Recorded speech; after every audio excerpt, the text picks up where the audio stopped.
Manston Airport was trialled today as a lorry park to see how traffic could be managed in the event of no deal. 88 lorries and one refuse collection truck did 2 trial runs to Dover and back. Some hauliers said it was a waste of time.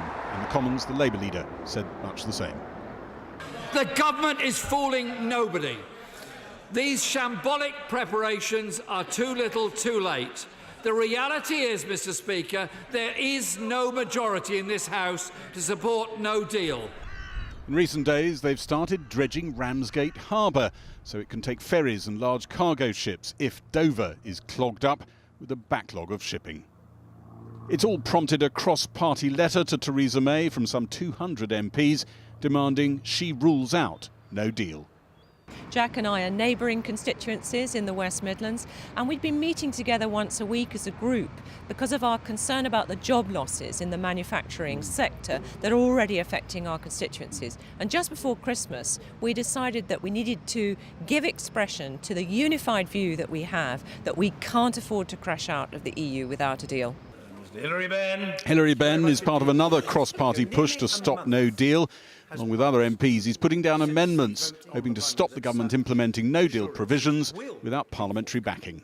Could I urge the government to take at least one decision in the national interest now, which is to rule out the disaster that a no-deal Brexit would be for its country? The core point with ruling out no deal is that the House has to be for something rather than simply to agree what it is against. Theresa May, launching the 10-year NHS strategy in Liverpool, said she was still hoping new assurances from the EU might help her to get backing for her alternative to no deal. We're continuing to work on further assurances, on further undertakings from the European Union in relation to the concern that's been expressed by parliamentarians. Number 10 aides had hoped Tory MPs getting away from Westminster for Christmas might grind down hostility to her deal. I think that may have been what they were hoping, but I don't see any sign of that from myself or from my colleagues. Talking to people in the constituency, talking to my colleagues of a similar view, I think, as the phrase goes, nothing has changed. Nothing has changed. Why do I say that? Firstly, because the Prime Minister has brought back nothing of any substance from Brussels. We were led to believe before Christmas she might. It looks as if she hasn't. That's the first thing. Secondly, the DUP, the government were really trying hard to get on board. Nigel Dodds, their Westminster leader, made crystal clear at the weekend they're still not going to support the deal. The Prime Minister's hoping that the EU might yet provide some assurances that help MPs change to her side. The unknown at this stage is how many people that persuades. If there's something which the DUP feel that they can live with, I think that makes a significant difference. I think if one or two prominent Brexiteers, even reluctantly, come on board and say, actually, it's not what I would have liked, it's full of flaws, but nonetheless we need to get this sort of stricken aeroplane properly landed now, then I think the dominoes will start to fall. If the Prime Minister came up with something that the DUP found acceptable, and their MPs came in behind the Prime Minister's deal, that would have quite an influence on you, wouldn't it? That would have quite an influence on me and other colleagues, and we'd need to look at that and discuss that very seriously. No wonder she's working on them so hard. No wonder, but she does need to actually listen to them, and they have very clear views. They've been very clear about it. So far, she's not been able to reassure them or people like me. Tonight, one of 2 drinks receptions to which all Tory MPs and DUP MPs and their partners have been invited. A bonding exercise to remind them they're all meant to be on the same side, though you might never have guessed it. So, has anything really changed? You can certainly say there's a new level of activity amongst those people, cross-party efforts to try and stop no deal, and you feel that amongst those MPs engaged in those sorts of projects, they think that Brexit at the moment is a kind of runaway train. There has been a law passed that says we leave on the 29th of March, and they think that train will career to its destination, deal or no deal, and they want to stop that. They're trying to find all sorts of things they can throw onto the track to stop that happening. Some of them just want to stop Brexit, but an awful lot of them just want to stop no deal. And it's not clear yet whether they've found heavy enough gear, as it were, to throw on the tracks to stop that happening. The Prime Minister as well that's something that's changed. She's now talking fairly openly about the assurances and clarifications that she's trying to get from the EU, and it's emerging that she's hoping there could be a document, a letter, something with legal weight to it, in which the EU says Britain will leave the backstop by a certain date and move into a new relationship by that date, say at the end of 2021. Would that be enough to change opinion? You have to say, talking to MPs, the signs are not there. If the ice plates are creaking under the surface, they are doing it very, very quietly and imperceptibly at the moment. One Tory MP I spoke to today, I was asking him if anything had changed, and he said, well, I have to say, when I look back a few weeks just before we went away for Christmas, it was a lot more acrimonious than it is now. Well, they've been sharing a building for about half a day, and they're meant to be in the same party, so I'm not sure that's a very good omen. It's New Year, good cheer for you. Thank you, Gary. So the government is still determined to get its version of Brexit through the Commons. But at the same time, ministers say they've got to prepare for all eventualities. As part of that today, the government had a trial run of what it calls Operation Brock. It's planned to avoid lorry chaos in Kent if there is no deal. But the test was branded a pointless farce after fewer than 100 trucks took part. Our business editor, Siobhan Kennedy, has been with the lorry drivers today. Trucks at dawn, this a planned tailback as the lorries roll into this disused airfield for Britain's first major no-deal dress rehearsal. 150 trucks were due to turn up. In the end, just over half that did. But some 4,000 may find themselves holed up here as a crisis measure to ease congestion in the event of a no deal. Shortly before 8 a.m, drivers huddled together for a Brexit briefing before making the 20-mile dry run from Manston in North Kent down to Dover. With the rest of its fleet crisscrossing the channel, local haulage firm Minters sent its removal vans to take part in the Brexit convoy. Once you've got them marshalled, then you can control it. But isn't that the whole point about no deal? You can't marshal real life. No, but hopefully it won't be for too long. Why? Well, it's going to be chaos. There's going to be an element of chaos, but because we don't know the amount of trade. And that matters when some of your business, like his, is critical refrigerated medicines on their way to the continent. If we've got to do customs and we have pharmaceuticals just in time, temperature controlled, then you're going from, potentially a 2-hour wait for customs documentation to possibly, 2 days. To avoid that potential gridlock, the government simulation, codenamed Operation Brock, saw batches of 25 trucks staggered at a time, wending their way through the smaller back roads towards the port. We're just a few miles outside Dover, where they've been stacking up what lorries they have managed to get for the trial today ahead of their approach down into Dover. Fair enough to say the traffic has been light and the operation has run smoothly. But remember, this is just 83 trucks out of what many say would be thousands that would be backed up in the event of a real no deal. And the operation, of course, has been highly organised and managed. And this crucial fact, not a single one of these lorries will actually enter the port in Dover for customs checks, where many say the real problems are expected. In the end, 89 trucks made it down to Dover and down to reality, while the lorries today conveniently turned tail for the run back to Manston. Under a no deal, all of them instead would need to clear customs before leaving the UK. The controlling of vehicles is the easy part.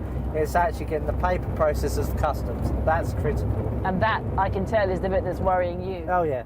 And customs sources we spoke to today agreed, one saying he simply didn't see how today's operations could in any way be described as a success because they weren't a true reflection of what would happen here at Dover on day one of a no deal. An opportunity, he said, to show not just how to keep freight moving, but also how they would be processed by customs agents here, once again overlooked. Criticisms over customs, but also over today's choice of location from Kent MPs. Well, I think the whole idea of using Manston Airport as a routing on the way to the port of Dover is not a great idea. It's an airport which is out of the way, so it's hard to explain where it is to lorry drivers, many of whom are from overseas, and don't speak English terribly well. Was there any point to today? The government will obviously claim it's been a success. There was little traffic. It seemed to run pretty smoothly. Well, with 89 lorries, it's hard for it to be a failure.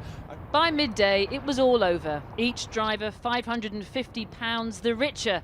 They've done their job, but has this no-deal Brexit rehearsal done the same? Well, Siobhan joins me now from Ramsgate Harbour. I mean, some Conservative MPs have called this whole thing a farce. One Tory peer said it made him want to weep. What has the reaction been generally? Has it been useful? Well, Cathy, the consensus here seems to be that it was better late than never, but the drivers really do think it was too little too late. The government will say this has been a success. They've learned something about the traffic flows, the pinch points, but the drivers, frankly, say, I could have told you that yesterday without the need for this elaborate exercise. The question here is one of scale. They managed to muster 89 of the 150 trucks we expected. But can you really scale that up to the 4,000 that could be holed up at Manston? Would it all run as smoothly? We simply don't know. What we got today, Cathy, was a real sense of frustration from the drivers. They were happy that something was being done to address their issues, but they say that the exercise was really addressing the symptoms of the problem, not the cause. The cause being the thousands of extra customs checks that will be needed at Dover, for which the government doesn't seem to have any plan, Cathy, for any type of dress rehearsal. Well, we've been talking about the roads. You've been on the roads today. We're here at the port, which forms another part in the whole emergency scenario, doesn't it? But the operation to dredge this, I mean, that's been ongoing today. You've seen the dredger out. But the whole business of hiring this ferry company to ferry supplies in an emergency, that's been mired in choppy waters again, hasn't it? It has. Well, ever since Seabourn Freight got announced that it had the contract, it has been in choppy waters. They continue today. It plans to run the service from over there 4 or 5 hours over to Ostend in Belgium. Well, today the mayor of Ostend had a press conference and he had this to say, I quote him here, that starting a service in March between the two ports is simply, he said, impossible. There is no agreement with Ramsgate or Ostend. Speaking of Seabourn Freight, he was there. There's no bank guarantee and, as we know already, Cathy, no ships. He wants certainty, he says. He wants clarity. Interestingly, the government's still standing by Seabourn Freight and is confident that they will deliver that service. I'm not sure too many other people are. Well, welcome back to Ramsgate in Kent, where today preparations for possible border delays in the event of a no-deal Brexit took the form of truckers practising using an airport as a giant car park. Well, joining me now are Ramsgate Councillor Peter Campbell, local community representative John Davis and Kent Highways Manager Toby Howe. Toby, let's start with you. I mean, was today's exercise any more than a rather pointless waste of money and time? It was far more than that. It was planned really to look at how we could get freight to leave Manston, join the traffic and actually travel down to a holding point before it actually gets down to Dover. So you only had 89 taking part? Yeah, I mean, the number really isn't the issue here. It's really to actually get a quantity at any one go, because should Manston be used for many, many vehicles, we will only be releasing so many at a time. So we might release 25 at a time, 50 at a time. So what we were looking at today was the impact that that would have on the road network, how quickly they can release from the port, from the airport even, all the way down to the port. So that was the critical, what we were looking at. And it was a great success. It was a success, really, yes. Peter Campbell, success, prudent planning, just what you'd expect a government to be doing. Well, it's not how I put it, I'll be honest with you. I think it's just too little too late. 89 lorries going backwards and forwards when Dover actually has a turnaround of about 10,000 lorries a day. Where the customs are going to be? Well, I mean, I can just a disaster. Nothing's been done. 2 years to negotiate a deal. There's no deal. Is a deal going to be done or not? Are we going to be in Brexit, out of Brexit? What's going to happen? Nobody knows. Well, Toby, how you know, because you're doing the planning on the ground, what will the scale of disruption be here in Kent if there is no deal or if there is any deal? Really, it depends on that quantity, as you say, on what level that deal is, what the impact is on the port. But in 2015, the M20 was used for Operation Stack, and it caused chaos because that road was totally blocked. So what Department for Transport are looking at is other alternatives now. So Manston at the moment isn't used for anything, so it's an ideal place for holding areas. What we've got to look at is the timing to make sure that freight can get to the port of Dover, and that's what we've been monitoring today. The release rate, how many trucks could be on that bit of road without actually causing issues to the rest of Thanet and the surrounding area. John Davis, aren't people worrying about the deal? Aren't they all sort of scaremongering, doom-mongering, as Boris Johnson, the former Foreign Secretary, suggested today? I mean, he said no deal is actually closest to what most people voted for, particularly in this part of Kent, actually. I think if that's actually exactly what he said, I'd have to agree with that, because at the end of the day, although a deal and with the safeguards would be very important, as I think was being discussed earlier, the Northern Irish MPs are not particularly concerned about this backstop issue, and the backstop seems to be the main stumbling block in getting a deal. In the event of no solution to that, then ultimately, as we head towards the Brexit deadline date, that leaves us with one alternative, and that is no deal. Peter Campbell, I mean, actually, in this part of Kent, you've got many UKIP councillors sharing the council with you. True. Strongly pro-Brexit. No deal is actually perfectly fine for them. Well, I'm more concerned with the impact it's going to have on Ramsgate.